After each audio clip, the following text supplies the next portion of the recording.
Can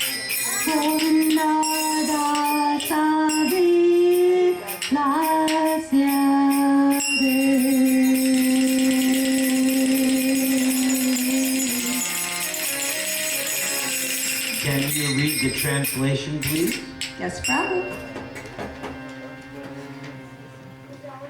O mind, just worship the lotus feet of the son of Nanda, which makes one fearless. Having obtained this rare human birth, cross over this ocean of worldly existence by associating with saintly persons. Day and night I remain sleepless, suffering heat and cold, wind and rain. For a bit of flickering happiness I have vainly served wicked and miserly men. Like your previous boss? What assurance of real happiness is there in all one's wealth, youth, sons, and relatives? This life totters like a drop of water on a lotus petal. Therefore you should always worship the lotus feet of Lord Hari.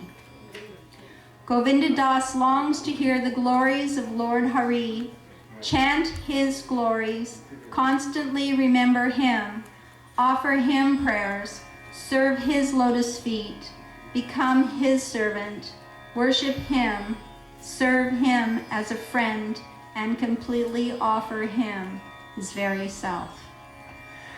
Okay, please repeat.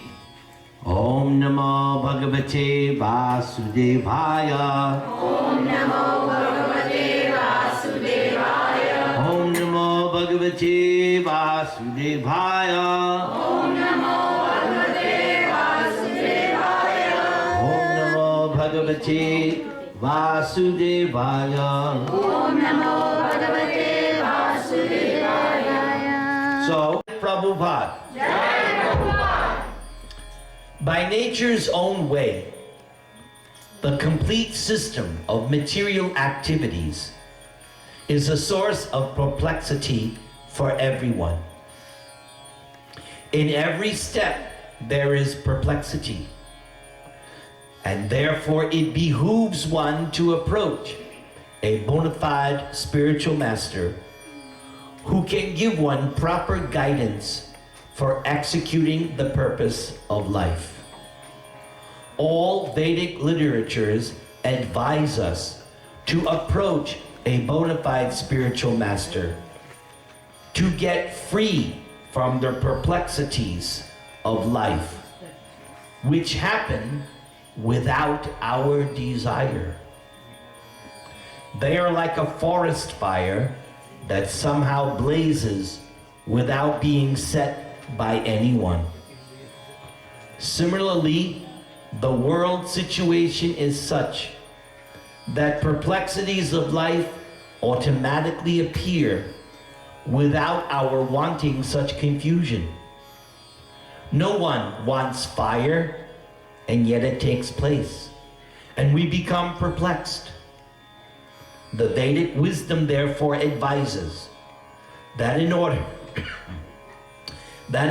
to solve the perplexities of life and to understand the science of the solution, one must approach a spiritual master who is in the disciplic succession. A person with a bona fide spiritual master is supposed to know everything. One should not, therefore, remain in material perplexities, but should approach a spiritual master. This is the purport of this verse. Now Prabhupada goes further. Who is the man in material perplexities? It is he who does not understand the problems of life. In the Brihad Aranyaka Upanishad, the perplexed man is described as follows. Yova etad aksharang gargya vidvasmal lokat praitisa kripanaha. He is a miserly man who does not solve the problems of life as a human, and who thus quits this world like the cats and dogs, without understanding the science of self-realization. This human form of life is a most valuable asset for the living entity who can utilize it for solving the problems of life. Therefore, one who does not utilize this opportunity properly is a miser. On the other hand, there is the Brahman, or one who is intelligent enough to utilize this body to solve all the problems of life. Yaetat aksharang gargi vidadvasma lokat praiti sa brahmana. The kripanas, or miserly persons, waste their time in being overly affectionate for family, society, country, etc. in the material conception of life. One is often attached to family life, namely to wife, children, and other members on the basis of skin disease. The Kripana thinks that he is able to protect his family members from death, or the Kripana thinks that his family or society can save him from the verge of death. Such family attachment can be found even in the lower animals who take care of children also.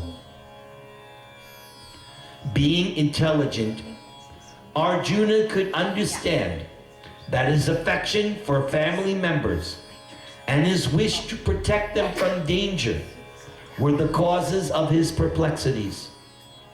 Although he could understand his duty was to fight and that duty was awaiting him, still, on account of miserly weakness, he could not discharge his duties. He is therefore asking Lord Krishna, the Supreme Spiritual Master, to make a definite solution. Arjuna offers himself to Krishna as a disciple. Arjuna wants to stop friendly talks. Talks between the master and the disciple are serious. And now Arjuna wants to talk very seriously before the recognized spiritual master. Krishna is therefore the original spiritual master of the science of Bhagavad Gita. And Arjuna is the first disciple for understanding the Gita. How Arjuna understands the Bhagavad Gita is stated in the Gita itself. And yet, foolish, mundane scholars explain that one need not submit to Krishna as a person, but to the unborn within Krishna. There is no difference between Krishna's within and his without. And one who has no sense of this understanding is the greatest fool in trying to understand Bhagavad Gita. And in adding to what Prabhupada just said, Prabhupada mentioned the method of how Arjuna accepted Bhagavad Gita is explained in Bhagavad Gita itself. Arjuna had two qualifications. Please repeat. Bhato sime. Vato sime. Sakacheti. Sakacheti. Arjuna had two qualifications, and that's why Krishna spoke to him Bhagavad Gita. He was Krishna's devotee and he was Krishna's friend. Every one of us should come to that stage and say to Krishna, I am your devotee and I am your friend. Let's all do that. I am your devotee and I am your friend. Bhato sime. Vato sime. Sakacheti. Sakacheti. And then also in Bhagavad Gita, there comes the point where Arjuna says to Krishna, yes, you are the Supreme. You are God. And not only I am saying that, But many great authorities, Vyas, Narada, they also say the same thing. We should also come to that point. And then the most important thing Arjuna says, when Krishna finishes Bhagavad Gita, Krishna says to Arjuna, I've told you everything. Now you decide what you want to do. Free will. Free will. So what does Arjuna say? After Krishna finishes, Arjuna says, yes, I will act according to your direction.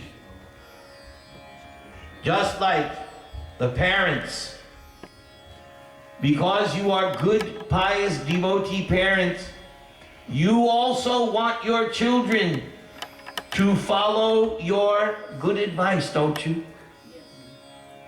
You don't want your children growing up to be rapper, hip-hopper, gangsters, do you? Is that what you want your children to be? Or do you want your children to be gentlemen and ladies? Parents, I'm asking you. Gentlemen. You want your children to follow your example. But they cannot force. They can only guide. They can only instruct. Sometimes yell. But at some point, like Krishna says to Arjuna, I've told you everything, now you have to decide. And what did Arjuna say? Yes, I will do as you have instructed. Free will, and he uses his free will to surrender to Krishna. He does not misuse the free will. We also should not misuse our free will, but by our free will, we should come to the point and say to Krishna, yes, I will act according to your direction. Hare Krishna, Hare Krishna, Krishna Krishna, Hare Hare, Hare Rama, Rama Rama, Hare Hare. So now, you're going to chant with your group. Come.